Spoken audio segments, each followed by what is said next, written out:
que tenemos, 3.000 muertos, tenemos más de casi 500 muertos en Lima, somos el segundo lugar con los peores conductores del mundo. Para hablar del tema de las extorsiones, para hablar del tema de la inseguridad en Lima, ya está en estudios el coronel PNP en retiro Franklin Barreto, el ex jefe de la División de Prevención e Investigación de Accidentes de Tránsito, a quien le doy la bienvenida. Coronel Barreto, ¿cómo está?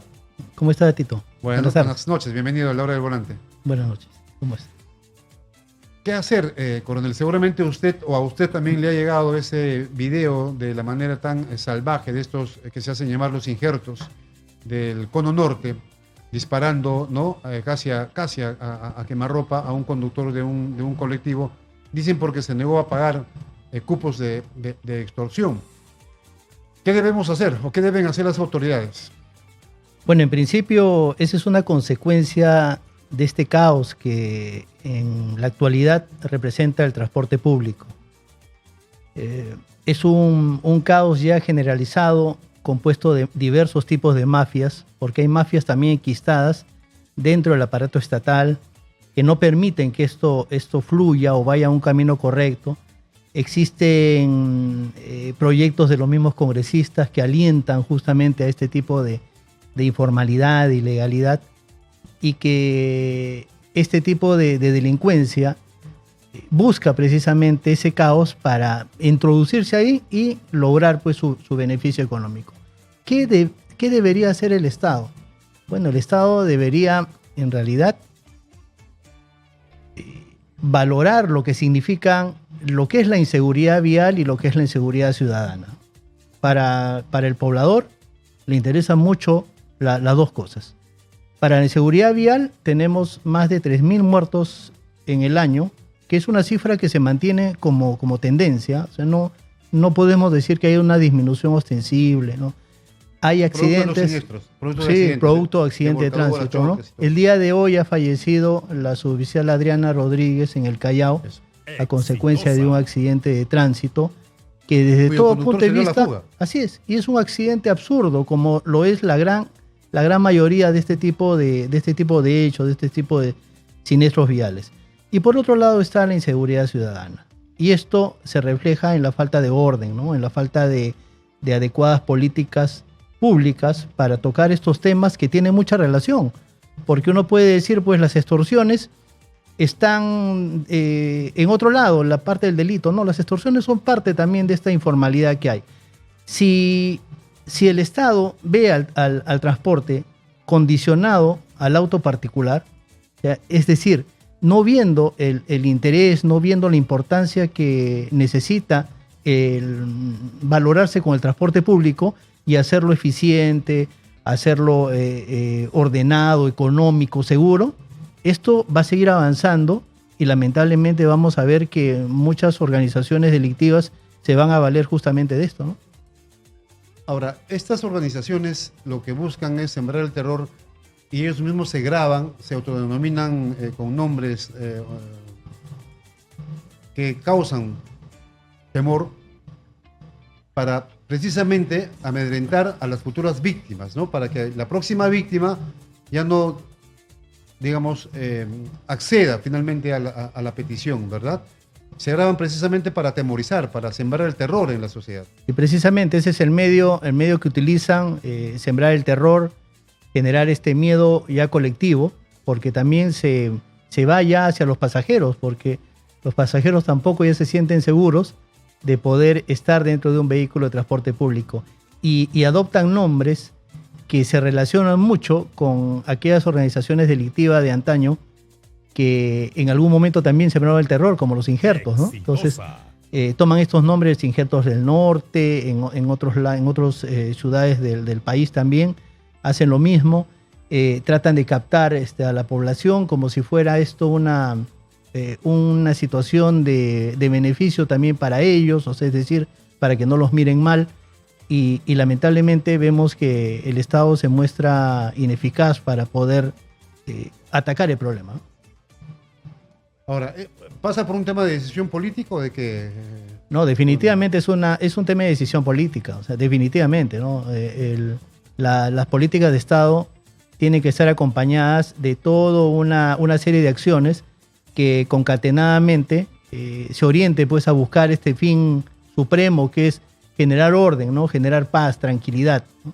Y en el tránsito por lo menos no se ve, ¿no? Y tenemos ya hace 2 años que se promulgó un decreto supremo con la Política Nacional Multisectorial de Seguridad Vial, y vemos que en 2 años el Estado, pese a tener un diagnóstico que en realidad no es un diagnóstico real, pero pese a tener, o sea, a saber cuáles son los componentes de este problema, hasta la fecha no ha realizado acciones determinantes, ¿no? Yo escuchaba hace unos 15 días que el Observatorio Nacional de Seguridad Vial estaba recién viendo cuáles eran los puntos negros de mayor incidencia de accidente de tránsito, y eso es cambiante, o sea, es cambiante año a año, ¿no? Por ejemplo, si el semáforo que está acá en la Avenida del Sol con Guardia Civil se malogra una semana, va a generar muchos accidentes de tránsito.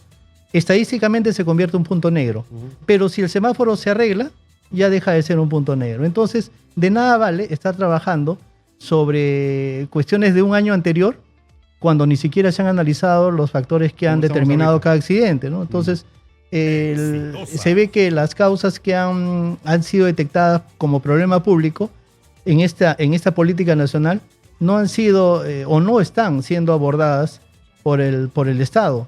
En realidad estamos... Pero eso por falta de gestión y de capacidad, coronel. O sea, faltan técnicos en la materia que se sienten y hagan el trabajo y digan, oye, ¿sabes qué? Mire, esos 3.000 muertos es como consecuencia de esto y acá están las pruebas. Así es, pero también a la falta de esa capacidad, ¿no? de esa competencia que deben tener estos actores, ¿no? del Estado, no deja de ser cierto que a muchos funcionarios también les conviene que esto siga produciéndose de esta manera, ¿no? O sea, yo he tenido mucho tiempo en la parte de accidente de tránsito en la policía, y he visto a personas, o he conocido a personas que hasta la fecha continúan trabajando en el Ministerio de Transportes y Comunicaciones. Estamos hablando fácilmente 20 años.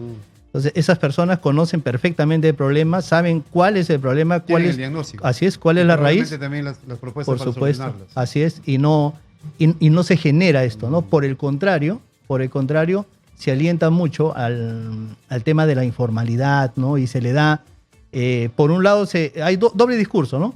Por un lado se dice que no queremos, y por el otro lado estamos alentando y estamos aplazando, ¿no? El año pasado se determinó de que los conductores del transporte público y de carga debían ser parte de unos cursos de actualización de normas de tránsito que empezaban en enero. La última semana de diciembre salió un decreto supremo prorrogando o aplazando hasta julio. Y así vamos yendo, aplazando, como está sucediendo con el aeropuerto, por ejemplo, el nuevo aeropuerto, que a mí me parece increíble que no haya existido un estudio de impacto vial previamente para detectar todos los problemas que hay en la avenida Morales Duárez, Santa Rosa, el ingreso. Eso se ha debido hacer hace varios años. Y eso está escrito. Pero ese trabajo de impacto vial debería estar a cargo de quién.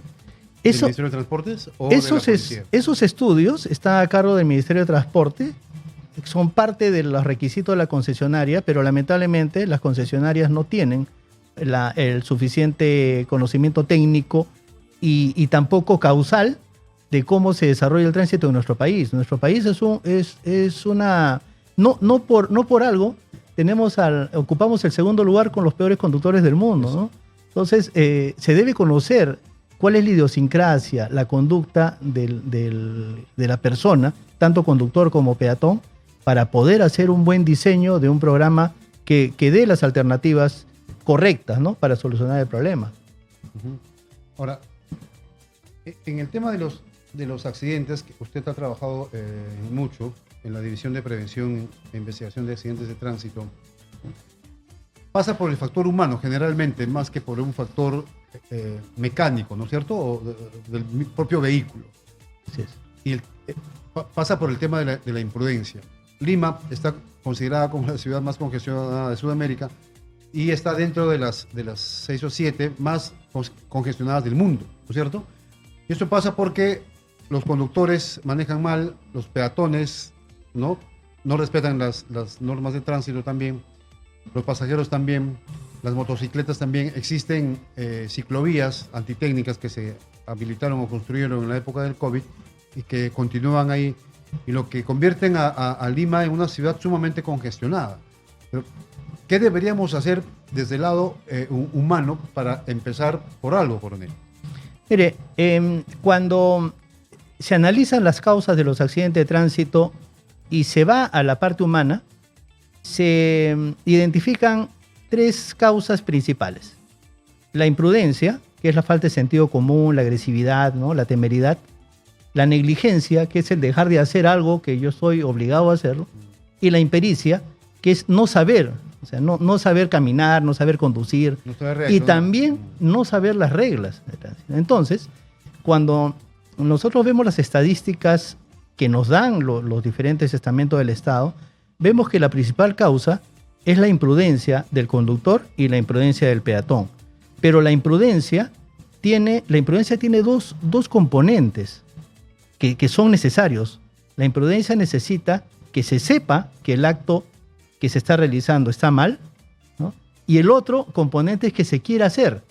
Pero resulta que en nuestro país no existe la educación vial. Entonces, no existe. Entonces, las personas que están caminando por la vía pública no saben o no les han enseñado cómo comportarse en una vía pública. Entonces, lo hacen imitando a las otras personas. Pero cuando ocurre el accidente de tránsito, fácilmente se dice que ha sido una imprudencia. No ha sido una imprudencia, en realidad es una impericia. Es una impericia porque esa persona no se le enseñó previamente. Ahora, ¿quién es responsable de enseñarle los aspectos de circulación y seguridad? Lógicamente que es el Estado, ¿no? El Estado, a través de un curso probablemente de seguridad vial que deberían dictarse en el colegio primaria y secundaria, que hasta ahora no lo hace. Claro, y tiene que ser transversal a toda la educación, ¿no? No debe quedarse como hasta ahora, que solamente es a la educación inicial. No, debe ser transversal, es un proceso largo, pero debe empezarse en algún momento. Entonces, es fácil echarle la culpa a una persona, pero si esa persona no se le enseñó previamente, entonces, ¿cómo responsabilizarlo del tema? Y lamentablemente es la consecuencia que tenemos 3.000 muertos, tenemos más de casi 500 muertos en Lima, somos el segundo lugar con los peores conductores del mundo, porque en realidad la conducción de un vehículo y el tránsito en general se fundamenta en una sola cosa, en el respeto al derecho de los demás. Los grandes nudos de congestión se producen porque las personas no respetan el derecho de otros y simplemente ingresan a las intersecciones y ocasionan grandes nudos de conflictos, ¿no?, en el tránsito. Pero si vemos cómo se desarrolla el tránsito, por ejemplo, en países desarrollados, que tienen inclusive un parque automotor mayor al de nosotros, vemos que el tránsito fluye más rápido, más seguro, ¿no? Y acá, como comentaba al inicio, mientras el transporte esté condicionado al auto particular, esto no va a solucionar el problema, ¿no? Usted es un investigador nato. ¿Qué sabe usted de este caso de la suboficial Adriana Rodríguez, que hoy ha perdido la vida producto de un accidente y cuyo responsable se da a la fuga? O sea, no asume su responsabilidad y se fuga y probablemente ahorita la policía lo esté buscando, coronel. Sí, mire, existe poca información al respecto. Un vehículo de transporte público salió de su carril, impactó a los motociclistas. Yo he podido ver también algunos videos de las posiciones finales de estas personas. Me llama mucho la atención el tema de los cascos, porque no están visibles, quizás se los quitaron en ese momento no lo sé, o sea, para auxiliarlos. Entonces, a veces falta mucha información o transparencia por parte de la misma policía, ¿no? Que quizás por tratarse de investigaciones reservadas, pecan mucho de dejar en la nebulosa las cosas que realmente han pasado, ¿no? Pero la conducción de un vehículo, sea cual fuere su tipo, tiene ciertas condiciones, ¿no? Por ejemplo, un vehículo menor tiene el condicionamiento especial rígido de ir por el carril derecho, ¿no? Entonces, no sabemos, por ejemplo, en este momento, cuál era el desplazamiento, por dónde iban, cuál era la dirección, el otro vehículo, por ejemplo, si ha sido un vehículo de transporte público, como se dice claro, en este momento, tendríamos que ver que hay, no sé, pues cuántas personas, calculamos pues 10, 12 personas que serían cómplices también para no informar sobre la placa del vehículo, o sea, de quedarse callado. Son cosas que no quedan muy claro, ¿no? Y que seguramente con el transcurrir de los días van a aparecer algunos elementos quizá de fuerza como para poder hacer una hipótesis de lo que ha pasado, ¿no? ¿Y el conductor, coronel, pasa de una infracción a un delito? Sí, porque el accidente de tránsito tiene varias vertientes. Una parte es la administrativa, que está regida por el Reglamento Nacional de Tránsito y las demás normas que rigen el transporte también. Y por otro lado, el Código Penal, ¿no? En el Código Penal, que es la parte delictiva, se ve lo que está relacionado, por ejemplo, con los delitos contra la vida y el cuerpo y la salud, en los casos de homicidio culposo, en los casos de abandono de personas en peligro o exposición de personas en peligro, Eso. o de fuga en accidente de tránsito, que también está considerado un delito, y esto necesariamente va a tener que ser tomado en cuenta en la investigación, ¿no? Estos dos aspectos, ¿no? Que van paralelos, lo administrativo con lo penal. Ahora, analizando el lado humano, lo que hablamos hace un momento, ¿qué pasa por la cabeza de un conductor fugarse del lugar? Probablemente el vehículo esté con orden de captura, probablemente él no tenga licencia de conducir, la tenga cancelada o tenga alguna requisitoria. O sea, ¿cómo analizar eso, coronel? A ver, un conductor en un escenario regular, donde existe principio de autoridad, por ejemplo, se fuga de un lugar del accidente porque tiene algún tipo de infracción o porque hay algo que lo compromete, ¿no? Por ejemplo, estar con personas al margen de la ley, no tener licencia, estar ebrio, cualquier tipo de situación puede darse. Pero en nuestra realidad ocurre algo muy singular, que las personas se fugan porque saben que detrás de todo lo que ocurre en nuestro país, hay algo que quizás es el común denominador, que se llama impunidad. Entonces, saben que escapándose, saben que presentándose posteriormente, ¿no? Saben que quizás sacándole la vuelta, como se dice, a la norma, o tergiversando las disposiciones fiscales, judiciales, lo que se va a hacer es tratar de ganar tiempo y finalmente conseguir impunidad, ¿no? Entonces, acá en nuestro país tenemos eso, ¿no? Entonces, el sistema, por ejemplo, de infracciones, este sistema de licencia de conducir por puntos, cuando vemos un accidente dicen, pues, mira, este vehículo tenía 10.000, 20.000 soles en papeletas. Claro. ¿Por qué tiene tantas papeletas? ¿Y por qué no hay un sistema que las obligue a pagar? Porque hay impunidad. Exacto. Entonces, esa es la explicación. O porque hay vacíos si los propietarios las impugnan, los observan y permiten que el vehículo nunca tenga orden de captura, ¿no? Así es, sí. Lo que no pasa con los vehículos particulares. Ahora, le sacan la vuelta a la ley como lo hizo en algún momento Hernán Espinosa, el alcalde de Puente Piedra, ¿no? Que se fugó de la escena del crimen. Es más, lo rescataron. Así es. Un claro ejemplo, miren. Claro. Hemos visto, y creo que se nos quedó grabado, esas escenas del rescate del alcalde. ¿No? ¿Y qué pasó? ¿No? ¿Qué pasó después? Nada. No pasó nada, ¿no? La Fiscalía inició investigaciones, pero no sé, buena pregunta. Habría que preguntar a la Fiscalía en qué instancia o en qué están las investigaciones contra el alcalde de Puente Piedra, Hernán Espinosa. Mire, un medio de comunicación hizo una campaña muy interesante hace unos 15 días de fotografiar a todos los vehículos que circulan por la Berma en la Panamericana Sur, justo en el momento que las personas se van a la playa. Y ha captado una gran cantidad de infractores. Han cumplido en su rol ciudadano, han cumplido con entregarle esta información a la Sutran. Ahora vamos a ver qué hace la Sutran respecto a esto, ¿no? Porque yo, por ejemplo, he podido verificar que la acción que realizaron el año pasado y sobre los vehículos que están fotografiados el año pasado, no existe papeleta. No existe la papeleta. Entonces, ¿dónde se quedó la información? Y es precisamente una persona que ve que su vehículo está captado, ha salido en primera plana de un diario nacional, pero que después ve que nunca le pusieron la papeleta, Nunca me van a poner, ¿no? Entonces, Ahora, hay una contradicción, coronel, porque las papeletas se deben poner en el lugar. No se deben poner en la comisaría o no se deben poner días después. Claro, pero el reglamento dice que cualquier evidencia, una fotografía o un video. sí. Lo que pasa es que hay diversos modos de poner una papeleta. Uno es por control policial, que es la parte que le atañe directamente a la policía, que se ponen necesariamente del lugar, Los pero cinemómetros. hay otros con control electrónico, que generan una fotopapeleta, Los cinemómetros. claro, con los cinemómetros, con las máquinas fotográficas, y que esto puede generar ya todo un proceso administrativo que es válido, ¿no?